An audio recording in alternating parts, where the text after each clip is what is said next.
Selamat pagi Bu Desi. Bagaimana kabarnya hari ini? Alhamdulillah baik Mas. Alhamdulillah baik Bu. Di sini saya ditugaskan dalam rangka memenuhi tugas dari calon guru angkatan 9. Karena nama saya Suryamula Prasetyo, CGP angkatan 9 Kabupaten Karanganyar. Di sini saya diminta untuk mewawancara Ibu dalam pengambilan keputusan berbasis nilai kebajikan sebagai seorang ibu. Apakah Ibu bersedia saya wawancara? Alhamdulillah. Terima kasih atas waktunya, Jep.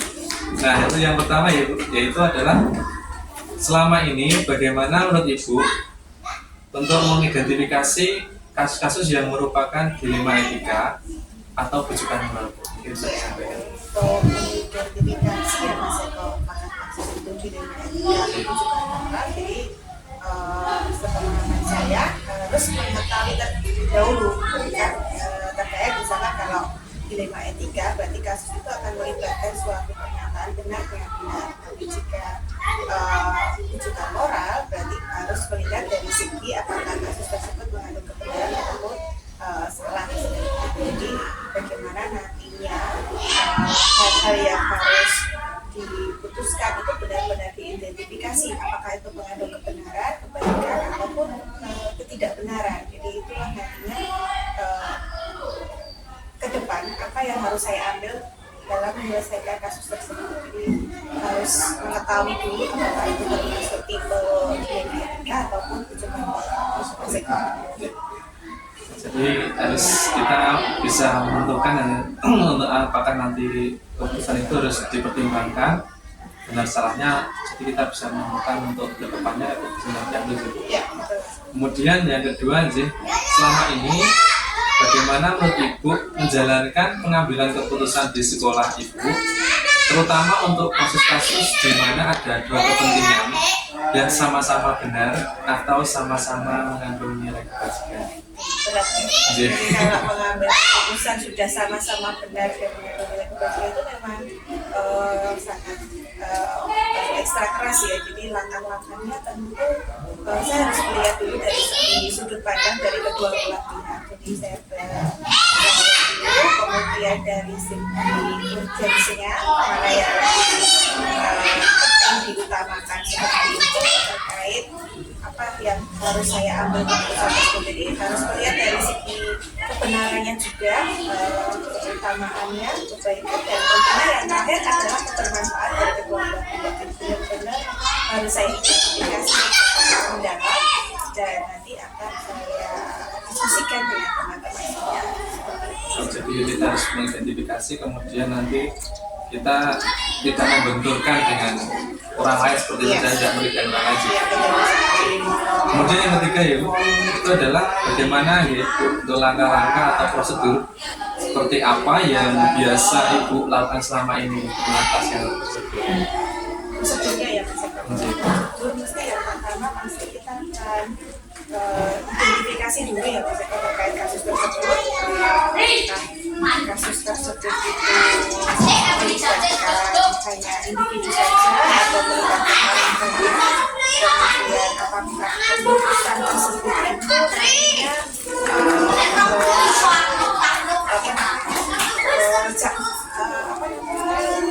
untuk jangka panjang ataupun jangka pendek seperti itu. Jadi kan kita harus mengambil keputusan itu benar-benar matang. Jadi kita identifikasi, kemudian nanti saya akan melihat siapa saja yang terlibat. Dalam hal ini siapa saja yang terlibat. Kalau sudah mengetahui siapa yang terlibat, saya akan menguji kebenaran, uji kebenaran ataupun uji lainnya. Kemudian nanti kalau sudah, saya akan melakukan resolusi lagi, kita ulang. Kemudian nanti yang saya melakukan investigasi terkait kebenaran dari kasus tersebut. Jadi mungkin investigasi tidak harus dari saya, tapi mungkin ada beberapa teman dari bidang kita yang melakukan investigasi ulang terkait kebenaran kasus tersebut, karena sebelum langkah pengambilan keputusan kita harus mengecek lagi versinya seperti apa. Jadi kalau sudah, baru nanti saya akan tidak serta-merta nanti keputusan itu akan diambil sepihak oleh saya ya, walaupun bisa dikeluarkan semua dewan guru dalam setiap kasus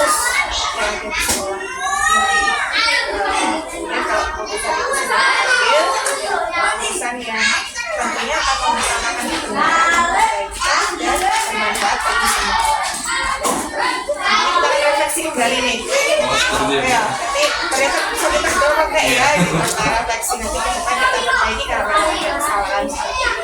Ya, jadi intinya nanti kita identifikasi masalah, kemudian klarifikasi tujuannya, kemungkinan untuk mencapai tujuan tersebut yaitu jadi melibatkan rekan-rekan sekolah.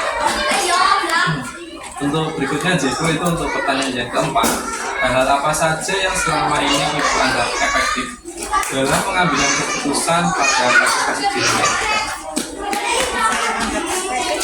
Selalu bermusyawarah itu ya setiap saya dalam menghadapi kasus ya kita kan tahu sendiri kita ya jadi setiap ada permasalahan di sekolah ini saya selalu berbicara bersama dengan rekan-rekan pejabat itu yang paling efektif banget kita dengan rekan-rekan lainnya semua ini akan berjalan ke keputusan akan menunjukkan keberpihakan.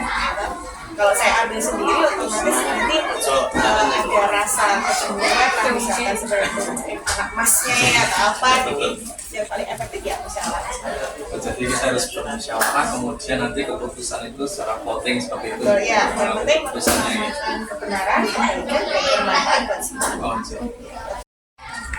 Baik Ibu, terima kasih untuk jawaban yang nomor 4 tadi. Kemudian yang nomor 5, Ibu ini ada pertanyaan, hal apa saja yang selama ini merupakan tantangan dalam pengambilan keputusan pada kasus-kasus dilema etika? Bisa dijelaskan Ibu itu? Tantangannya itu berat, misalkan kalau kita sebagai yang dituai, kita kan di sini bekerja sebagai integritas ya. Jadi kalau sudah melibatkan perasaan dan rasa kemanusiaan ini sangat penting. Misalkan terkait sebagai kerja ya, mungkin secara kedisiplinan mungkin itu salah ya, misalkan dari sini. Tapi karena kemanusiaan, mungkin kalau memang ternyata ada alasan-alasan tertentu di balik itu dia melanggar suatu kasus tersebut ya, itulah yang harus kita ambil, itu yang bikin tantangan saya terkait rasa empati itulah itu yang benar. Tapi ya, tapi itu saya nggak masalah sih, tapi tetap setelah kita mengerti apa yang terjadi nanti kita sampaikan ke depannya lebih baik seperti itu. Jadi nanti kita harus empati juga kita gunakan dalam keputusan dan nanti rasa keadilan dalam memberikan keputusan dan rasa kasihan tadi bisa kita gunakan sebagai dasar ya empati kita pada keputusan. Takutnya ada kecemburuan. Oh seperti itu. Misalkan satu A boleh, satu RW 3 gitu kan, kok ini boleh tidak, nah itu lah kadang mungkin bagi saya sudah ada tapi bagi orang lain itu ya agak berat itu tantangannya Mas. Baik Bu. Untuk selanjutnya Ibu untuk pertanyaan ke-6 yaitu adalah apakah Ibu memiliki sebuah tata kelola atau jadwal tertentu dalam sebuah penyelesaian kasus dilema etika? Apakah nanti Ibu langsung menyelesaikan di tempat atau memiliki sebuah jadwal untuk menyelesaikannya? Bentuk atau prosedur seperti apa yang Ibu ingin jalankan? Terkait jadwal ya Mas, itu fleksibel saja. Kita lihat kasus dulu. Kalau misalkan kasusnya itu hanya melibatkan individu, misalkan di kelas, itu kan kita dapat berikan solusi pada saat itu juga. Karena kan kita hanya berhubungan dengan murid, kemudian dengan wali kelas. Nah itu bisa dilakukan secara spontan ambil keputusan itu ya. Tapi minimal ada 2 bulan dulu waktu, tidak perlu melibatkan semua sekolah. Tapi begitu permasalahan itu ternyata melibatkan suatu kebijakan yang dampaknya nanti untuk jangka panjang atau jangka pendek, kemudian terkait nama baik sekolah dan sebagainya, maka kasus ini harus saya buat jadwal dulu nih, karena saya harus melakukan rapat, kemudian cari pimpinan misalkan kalau dari saya mungkin pengawas atau orang-orang yang berkompeten misalkan atau komite sekolah membantu untuk menyelesaikan melakukan diskusi begini, baru nanti saya bisa seperti itu. Jadi intinya di sini adalah sesuai dengan tingkat kompleksitas terhadap masalah tersebut. Ibu. Untuk berikutnya ya Bu, nomor 7 pertanyaannya adalah adakah seseorang atau faktor-faktor apa yang selama ini mempermudah atau membantu itu dalam pengambilan keputusan dalam kasus dilema etika? Ada juga. Ya. Dan itu saya pasti melibatkan terutama yang pertama adalah keluarga di SDN 2 Manis, itu guru itulah yang menjadi salah satu penolong saya dalam memberikan suatu keputusan, karena saya tidak akan bisa memberikan keputusan sendiri tanpa pertimbangan dari teman-teman. Dan ya itu yang paling efektif adalah keluarga. Jadi kalau memang permasalahannya itu memang membutuhkan kebijakan-kebijakan yang sangat kompleks, maka saya akan meminta bantuan dari sini, misalkan pengawas seperti itu, melibatkan pihak-pihak terkait seperti itu. Jadi keluarga itu yang paling penting. Ini adalah mengajak warga sekolah ataupun siapa pun yang ada ya, untuk menyelesaikan permasalahannya. Misalnya dari untuk yang terakhir sih ini untuk pertanyaan ke-8, dari semua hal yang telah disampaikan, pembelajaran apa yang dapat Ibu petik dari pengalaman Ibu mengambil keputusan di Mandika? Sekarang ya, ya tentunya dalam setiap pengambil keputusan, karena kan ada hal yang salah.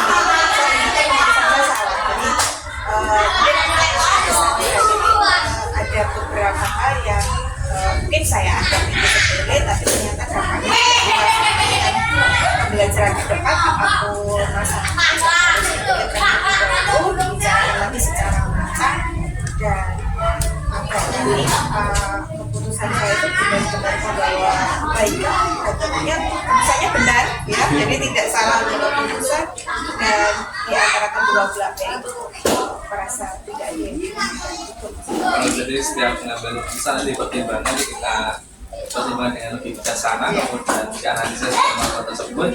Setelah itu nanti kita mengambil keputusan yang pastinya akan yang minim resiko dan tidak merugikan orang lainnya, seperti itu. Terima kasih Bu Esi atas waktunya. Mungkin percakapan kita hari ini sampai di sini. Saya mengucapkan terima kasih sekali dan izin untuk diri. Assalamualaikum warahmatullahi wabarakatuh. Demikianlah wawancara saya dengan Bu Resi SPD MUD. Beliau adalah Kepala Sekolah dari SD 02 Maris. Assalamualaikum warahmatullahi wabarakatuh. Assalamualaikum. Waalaikumsalam. Monggo Pak, silakan masuk. Ibu.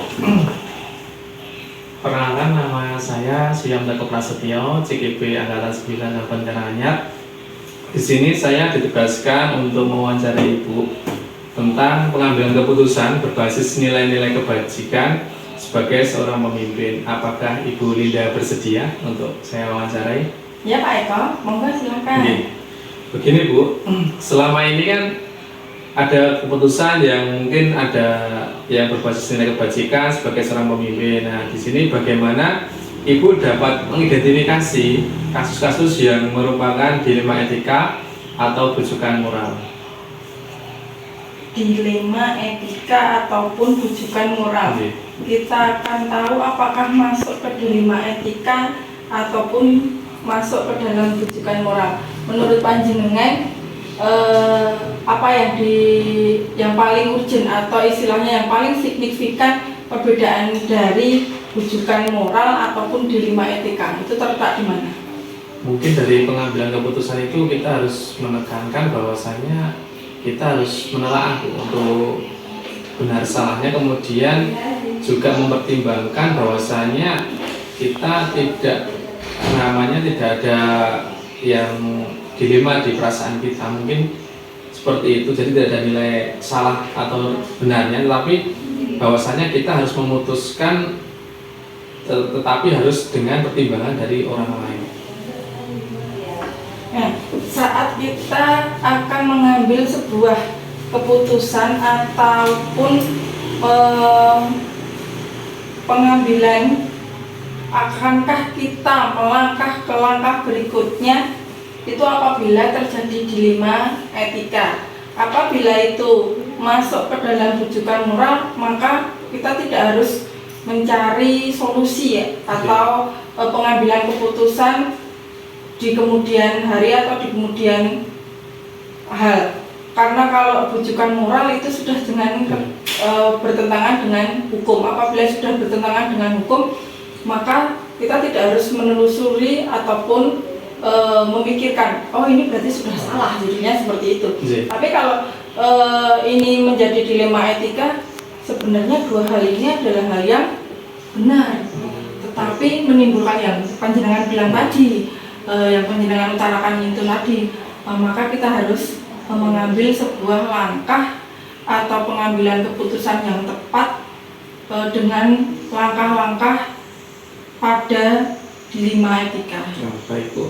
Nah untuk berikutnya Ibu, selama ini kan bagaimana Ibu untuk menjalankan pengambilan keputusan di sekolah Ibu, terutama untuk kasus-kasus di mana ada dua kepentingan yang sama-sama benar atau sama-sama mengandung nilai kebajikan. Mungkin bisa Ibu jelaskan.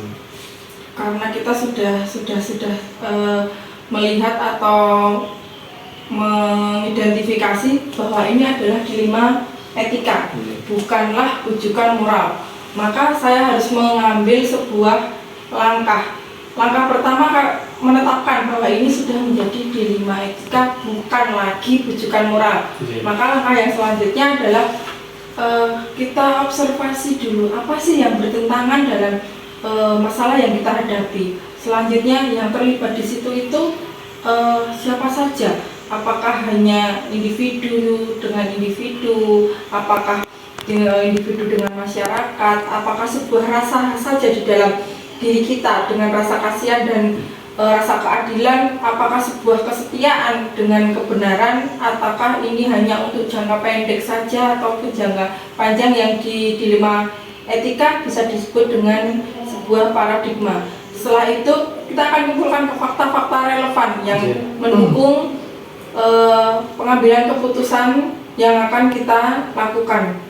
Oh seperti itu ya Bu, jadi kita harus mengidentifikasi, kemudian nanti keputusannya seperti apa, kita harus menerapkan langkah-langkah tersebut. Kemudian kalau pertanyaan berikutnya ya Bu, ini untuk langkah-langkah atau prosedur yang sekiranya seperti apa yang biasa yang Ibu lakukan yang selama ini sudah terjalin atau dilakukan di SD 01 Bedah Manis. Yang pertama, karena sebuah pemimpin pada satuan pendidikan itu pastinya ada rekan sejawat, ada teman-teman pada sebuah instansi tersebut yang istilahnya dampak dari keputusan yang kita ambil itu secara tidak langsung ataupun secara langsung akan mempengaruhi mereka. Maka kita harus mengajak mereka untuk kolaborasi, bekerja sama untuk dapat mengambil sebuah keputusan yang terbaik.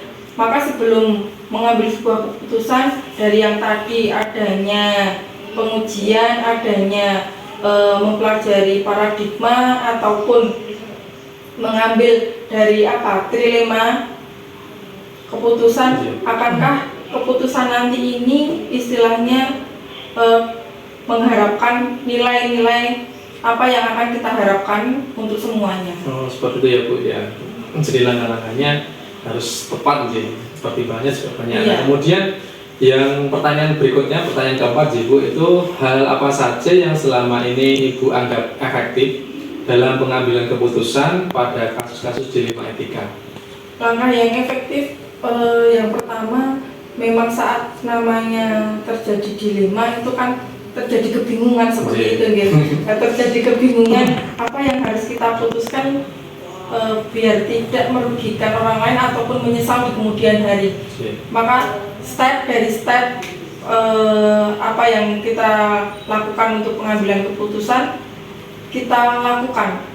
Jangan judulnya orang kemrungsung ngono Mas. Betul sekali. Orang kemrungsung. Jadi kita harus mempertimbangkan deh, satu baik itu orang lain atau tidak merugikan orang lain seperti itu. Betul sekali. Kemudian yang berikutnya Bu, untuk pertanyaan kelima yaitu hal apa saja yang selama ini merupakan tantangan dalam pengambilan keputusan pada kasus-kasus dilema etika? Tantangannya itu adalah sebuah, yang pertama mungkin waktu. Terkadang kan dilema etika itu datang pada waktu yang tidak tepat, istilahnya seperti itu.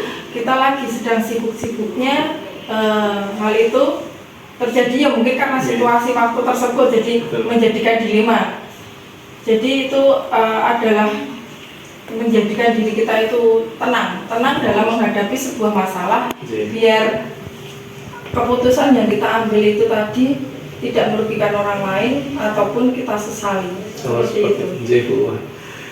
Jadi kita harus yang pertama itu memprioritaskan apa yang kita kerjakan, kemudian kita harus mempertimbangkan juga tidak merugikan salah satu pihak gitu. Nah, kemudian berikutnya yaitu untuk pertanyaan kenapa? Apakah ibu memiliki sebuah tata kala atau jadwal tertentu dalam sebuah penyelesaian kasus dilema etika? Apakah ibu langsung menyelesaikan di tempat atau memiliki sebuah jadwal untuk menyelesaikannya? Bentuk atau prosedur seperti apa yang ibu akan jalankan? Situasional ya Mas ya. Iya. Kalaupun misalkan dilema itu membutuhkan penyelesaian pada waktu tersebut, maka itu memang harus diselesaikan pada saat itu juga, karena mungkin dilemanya ini kalau tidak segera diselesaikan akan menimbulkan hal yang tidak baik. Tapi kalau dilemanya ini istilahnya kan kita seperti tahu jadwal PTS, jadwal pesta siaga, jadwal OSN itu kan mungkin hampir bersamaan, itu menjadi dilema tahunan istilahnya seperti itu. Maka seperti itu bisa terjadwal. Jadi untuk jadwal ataupun dapat diselesaikan saat itu apa tidak, tergantung dilema yang kita hadapi. Jadi situasional saja istilahnya seperti itu. Ya, jadi menyesuaikan kondisi Bu. Jadi kompleksitas kasus yang terjadi nanti itu bisa diputuskan antara waktunya itu berkaitan dengan kegiatan yang lain atau tidak. Seperti itu nih. Kemudian yang nomor 7 Bu, itu adakah seseorang atau faktor-faktor apa saja yang selama ini mempermudah atau membantu ibu dalam pengambilan keputusan dalam kasus dilema etika? Dalam satuan pendidikan itu pemimpin tidak bisa melakukan sendiri segala sesuatu. Kita membutuhkan rekan, teman satu, instansi. Nah, mereka lah kekuatan kita. Saat kita melakukan pengambilan keputusan, toh nanti pun keputusan yang kita buat itu akan dilakukan bersama. Maka kolaborasi, kerjasama, keterbukaan dari satuan instansi tersebut itu menjadi modal utama buat saya menyelesaikan ataupun pengambilan keputusan. Jadi kita harus berkolaborasi dengan rekan-rekan sejawat di intern sekolah kita masing-masing, seperti itu Bu. Iya. Nah, ini yang terakhir Bu, ini untuk pertanyaan terakhir. Dari semua hal yang telah Ibu sampaikan, itu pembelajaran apa yang dapat Ibu petik dari pengalaman Ibu mengambil keputusan dilema etika? Dilema etika itu muncul secara tiba-tiba seperti itu, dan harus diselesaikan dengan hati-hati karena endingnya itu istilahnya membawa kebermanfaatan. Maka sikap istilahnya itu tenang dan hati-hati dalam pengambilan keputusan, keterbukaan dan kolaborasi dengan teman yang lain, dan termasuk saat ini panjenengan sedang melakukan pembelajaran guru penggerak tentang dilema etika. Ini menjadi modal kita istilahnya gitu. Ada dasar, ada cara, ada ilmu yang bisa kita terapkan dari teori menjadi sebuah praktik. Ternyata itu memang berkesinambungan, bukan sebuah teori semata istilahnya. Oh, ini dilema etika seperti ini dan seperti itu. Ternyata setelah nanti panjenengan istilahnya menjadi seorang pemimpin di kemudian hari, hal ini akan menjadi kebijakan yang kuat untuk panjenengan melaksanakan kegiatan pengambilan keputusan pada satuan pendidikan yang akan panjenengan pemimpin hari ini. Jadi manfaatnya sangat luar biasa sekali untuk instansi-instansi di sekolah-sekolah yang kita selama ini. Ternyata dalam pengambilan keputusan itu tidak semata-mata harus ini benar salah, tapi kita harus mempertimbangkan, menganalisis, kemudian kita harus menggunakan langkah-langkah atau prosedur yang tepat agar tidak merugikan orang lain. Baik Bu, mungkin percakapan hari ini cukup sekian Bu. Terima kasih atas waktunya. Sama-sama. Sampai bertemu lagi di lain hari. Terima kasih Mas. Demikianlah percakapan saya selaku CGP Angkatan 9 Suyanto Eko Prasetyo dengan Ibu Linda selaku Kepala Sekolah SD 01 Bundang Manis. Terima kasih. Assalamualaikum warahmatullahi wabarakatuh. Waalaikumsalam warahmatullahi wabarakatuh.